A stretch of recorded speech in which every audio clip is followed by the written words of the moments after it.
Hello students, in this video we are going to start exercise 2.1. Previous lecture में हमने Cartesian products of sets के बारे में जाना था, जिसके बेस पर ये एक्सरसाइज है, एक्सरसाइज 2.1। तो चलिए स्टार्ट करते हैं। एक्सरसाइज 2.1 का हमारा पहला क्वेश्चन है, if x by 3 plus 1 y minus 2 by 3 is equal to 5 by 3 and 1 by 3, find the value of x and y। यहां पर ये ऑर्डर पेयर इक्वल दी हुई है, ठीक है। तो हमने ये कार्टेशियन प्रोडक्ट्स ऑफ सेट की प्रॉपर्टी में हमने ये पढ़ा था कि जब भी हमें ऑर्डर पेयर इक्वल मिले तो कोरस्पॉन्डिंग एलिमेंट्स को इक्वल होना ही होगा, तभी ये ऑर्डर पेयर इक्वल कहलाएगी, ठीक है। तो यहां पर है हमारे पास दिया हुआ x by 3 plus 1 and y minus 2 by 3 is equal to 5 by 3 and 1 by 3। Okay, ठीक है। Since the ordered pairs are equal, corresponding elements are also equal. तो स्टार्ट करते हैं कैलकुलेशन। यहां पर हमारे पास है ये कोरस्पॉन्डिंग एलिमेंट्स इक्वल हो गए, क्योंकि यहां पर ऑर्डर पेयर इक्वल दी हुई हमें। तो यहां पर हमारे पास है x minus x divided by 3 plus 1, वो इक्वल होगा 5 बाई 3 के, और y माइनस 2 बाई 3 वो इक्वल होगा 1 बाई 3 के। अब कैलकुलेशन करते हैं। यहां पर हमें यहां पर x और y फाइंड करने हैं। तो यहां पर x बाई 3 और बोथ साइड्स हम 1 माइनस कर दे तो यहां पर 0, और यहां पर 5 माइनस डिवाइडेड बाई 3 माइनस 1। आप ऐसे भी समझ सकते हैं, प्लस 1 वहां पर ले गए माइनस 1, ठीक है। तो यहां पर हमें एलसीएम लेने की रिक्वायरमेंट है, क्योंकि both denominators are different, that's why we taking LCM. So we get x by 3 is equal to 5 minus 3 divided by 3। या यहां पर मल्टीप्लाई कीजिए, यहां पर मल्टीप्लाई कीजिए, और ये दोनों आपस में मल्टीप्लाई कीजिए, इससे आपका एलसीएम निकल जाएगा, ठीक है। तो यहां पर हमें मिला x by 3 is equal to 5 minus 3 2 by 3। यहां पर 3 डिनोमीटर में है, यहां पर जाएगा तो मल्टीप्लीकेशन में, यानी कि ये 3 3 कैंसिल हो जाएंगे, ठीक है। यानी कि हमारे पास आंसर आएगा x इज इक्वल टू 2। अब हम y फाइंड कर लेते हैं। यहां पर y, इसको हम वहां पर भेज दे तो y is equal to 1 by 3 plus 2 by 3, और यहां पर y इज इक्वल टू, यहां पर डिनोमीटर सेम है, यानी कि हमें एलसीएम लेने की कोई रिक्वायरमेंट नहीं है। Both denominator are same, there is no requirement of taking LCM. 1 plus 2 is equal to 3 divided by 3, 3 3 cancel out, and y is equal to 1। So हमारे क्वेश्चन में दिया हुआ था find the value of x and y। So here value of x is equal to 2 and y is equal to 1। Exercise 2.1 का second question है, if the set A has 3 elements and the set B is equal to 3 4 5, then find the numbers of elements in A cross B। Okay, ये भी हमने Cartesian products of set की property में पढ़ा हुआ था।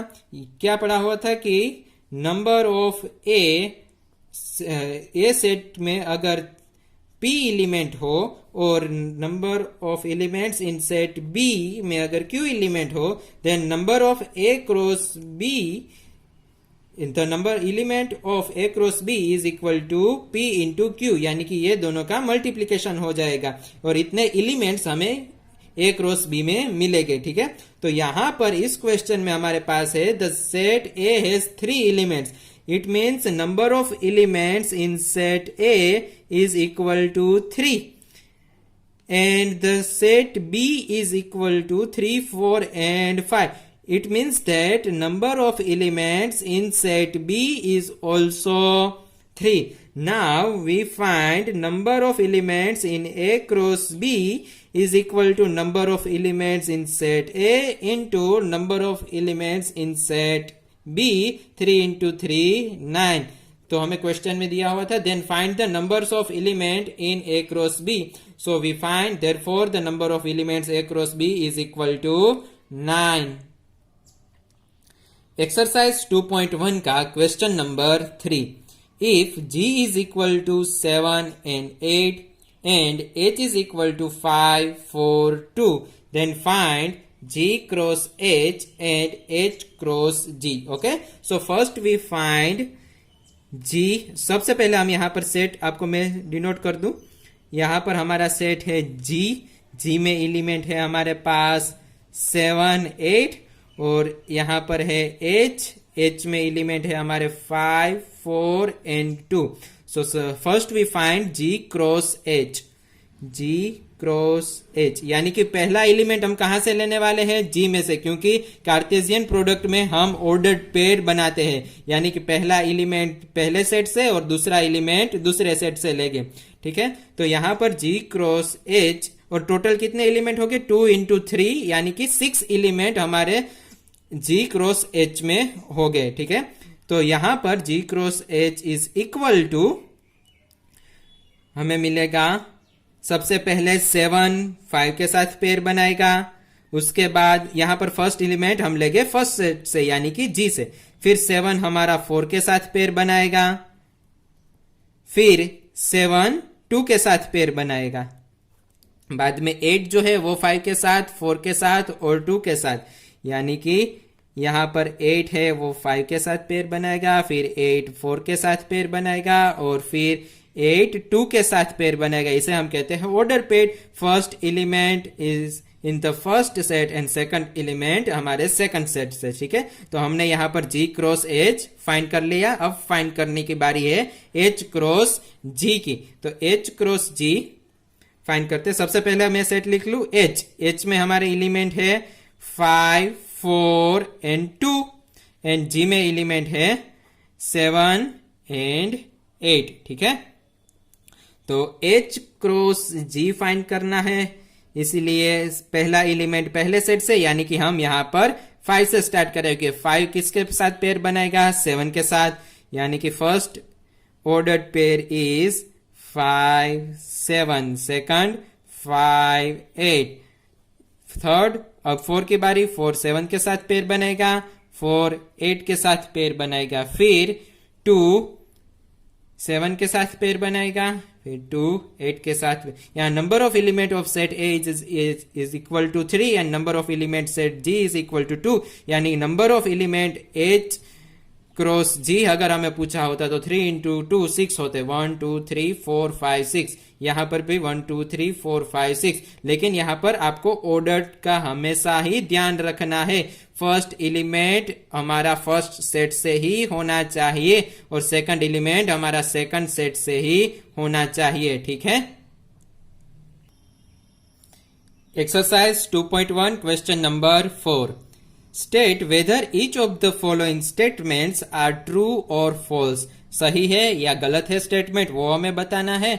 और क्या कहा है? If the statement is false, rewrite the given statement correctly. अगर स्टेटमेंट गलत हो तो हमें वो सही करके लिखना है.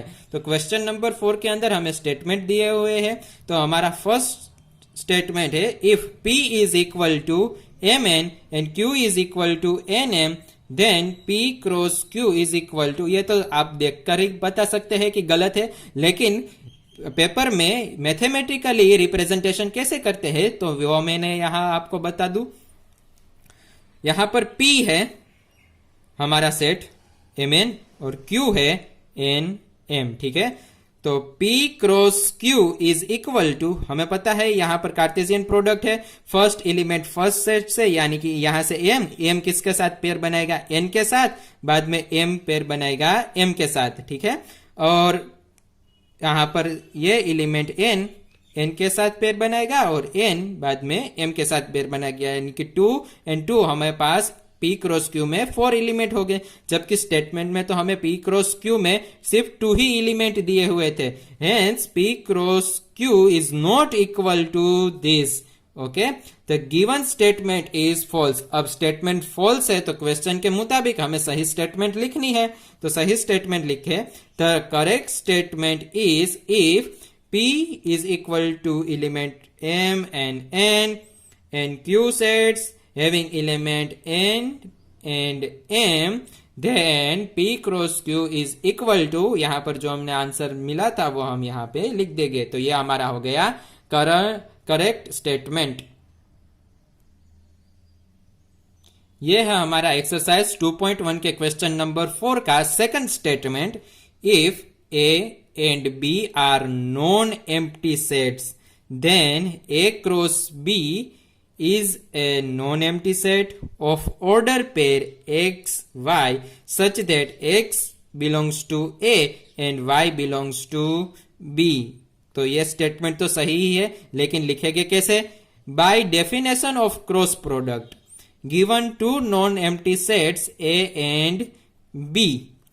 Okay, A cross B is equal to, यहां पर ऐसे ऑर्डर पेड बनेगी और फर्स्ट एलिमेंट कहां से होगा? फर्स्ट में से, और सेकंड एलिमेंट कहां होगा? सेकंड में से। यह तो हमें डेफिनेशन ऑफ क्रॉस प्रोडक्ट कह रहे थे, तो यही तो हमें स्टेटमेंट में दिया हुआ है। A B non empty set होने चाहिए, देन उसका cross product, Cartesian cross product हमें क्या मिलेगा? नॉन एम्प्टी सेट मिलेगा, वो ठीक है। और ऑर्डर्ड पेयर यहां पर इस मुताबिक होगी, जहां पर फर्स्ट एलिमेंट होगा फर्स्ट सेट से और सेकंड एलिमेंट होगा सेकंड सेट से। तो ये तो सही है, hence the given statement is true. Exercise 2.1 question number 4 का थर्ड स्टेटमेंट है। If A is equal to 1 and 2, B is equal to 3 and 4, then A cross B intersection 5 is equal to 5। ये हमें स्टेटमेंट दिया हुआ है, हमें ये पता करना है कि ये स्टेटमेंट ट्रू है या फॉल्स है। देखिए यहां पर ये सिंबल है 5 यानी कि होता है नल सेट, यानी कि एम्प्टी सेट। जिस सेट में कोई भी एलिमेंट ना हो, जिस सेट में कुछ भी ना हो, उसे हम नल सेट कहते हैं, एम्प्टी सेट कहते हैं। और उसके डिनोट हम ऐसे भी कर सकते हैं, और उसके लिए एक सिंबल 5 का भी हम यूज कर सकते हैं। और यहां पर एक दूसरा सिंबल है इंटरसेक्ट। इंटरसेक्ट यानी कि ऐसा कि ये सेट में भी होना चाहिए और ये सेट में भी होना चाहिए। देखिए एक एग्जांपल देता हूं, अगर यहां पे मैंने लिखा A is equal to 1 2 and B में एलिमेंट हम लिख दे 2 3। अगर मैं ऐसे लिखूं A इंटरसेक्शन B, तो हमें ये दोनों सेट में जो कॉमन एलिमेंट है वो हमें इंटरसेक्ट में लिखना होता है, यानी कि दोनों सेट में कॉमन एलिमेंट है 2। अगर हम यहां पर से 2 निकाल दे और यहां पे मैं 2 के स्थान पे रख दूं 4, तो अब हमारा A इंटरसेक्शन B बन जाएगा नल सेट, यानी कि एम्प्टी सेट, क्योंकि यहां पर दोनों सेट में कोई भी एलिमेंट कॉमन नहीं है। यहां पर 1 2 है और यहां पर 4 3, तो हमारे इंटरसेक्शन में हमें कुछ भी नहीं मिलेगा, यानी कि कॉमन कोई भी एलिमेंट नहीं है। और इसको हम यहां 5 से डिनोट करते हैं, ठीक है। तो चलिए आते हैं इस स्टेटमेंट पर। सबसे पहले हम यहां पर B इंटरसेक्शन 5 फाइंड कर ले, ठीक है। तो B इंटरसेक्शन 5, B गिवन है हमारे पास 3 एंड 4, उसका इंटरसेक्शन हमें लेना है नल सेट के साथ, यानी कि नल सेट हमने यहां पर लेफ्ट हैंड साइड ली हुई है और हम ये राइट हैंड साइड प्रूव करने वाले हैं। अगर ये हमें मिल गई तो स्टेटमेंट ट्रू है, और नहीं मिली तो स्टेटमेंट फॉल्स है, वो हम बताएंगे। तो सबसे पहले B इंटरसेक्शन 5 यानी कि B इंटरसेक्शन 5 यानी कि नल सेट। देखिए ये सेट और ये सेट में कोई भी एलिमेंट कॉमन नहीं है, यानी कि हमारा आंसर आएगा एम्प्टी सेट, नल सेट, जिसको हम 5 से डिनोट करते हैं। तो इसका आंसर, इतने का आंसर हमें मिल गया नल सेट यानी कि 5। अब इसका हमें कार्टेशियन क्रॉस प्रोडक्ट करना है विद सेट A के साथ। तो A क्रॉस B इंटरसेक्शन 5, तो A में एलिमेंट है हमारे पास 1 2, और यहां पर ये B इंटरसेक्शन 5 जो मिला हमें नल सेट, वो मैंने यहां पे लिखा है। देखिए आप कार्टेशियन क्रॉस प्रोडक्ट की डेफिनेशन देखिए, उसमें क्या कहा था? इस सेट में एलिमेंट हो गए 1 2 समथिंग, और इस सेट में भी एलिमेंट हो गए 2 नॉन एम्प्टी सेट्स हो गए, यहां पर PQ, तभी ये इसके साथ ज्वाइन होके ऑर्डर पेड बनाएगा। लेकिन यहां तो फर्स्ट सेट में तो एलिमेंट है 1 2, लेकिन सेकंड सेट में तो कुछ एलिमेंट है ही नहीं, पूरे के पूरा एम्प्टी सेट है। तो ये किसके साथ ज्वाइन होके ऑर्डर पेड बनाएगा? यानी कि ये किसी के भी साथ ज्वाइन नहीं हो सकता, क्योंकि ये तो एम्प्टी सेट है, नल सेट है। इसकी वजह से यहां पर हमें कोई भी ऑर्डर पेयर नहीं मिलेगी, यानी कि आंसर हमारा आएगा एम्प्टी सेट, नल सेट, या उसको सिंबल में हम लिख सकते हैं 5 इन P cross Q, in general form में हमें एक नोट लिखी हुई है यहां पर, इन P cross Q if one of the sets is null set then P cross Q is null set, hence the given statement is true। और देखिए हमने प्रॉपर्टी में एक चीज और सीखी हुई थी, अगर दोनों में से एक सेट इनफाइनाइट हो जाए तो फिर यह cross product, Cartesian cross product infinite हो जाएगी, ठीक है। और यहां पर हमारा क्वेश्चन 4 एंड होता है।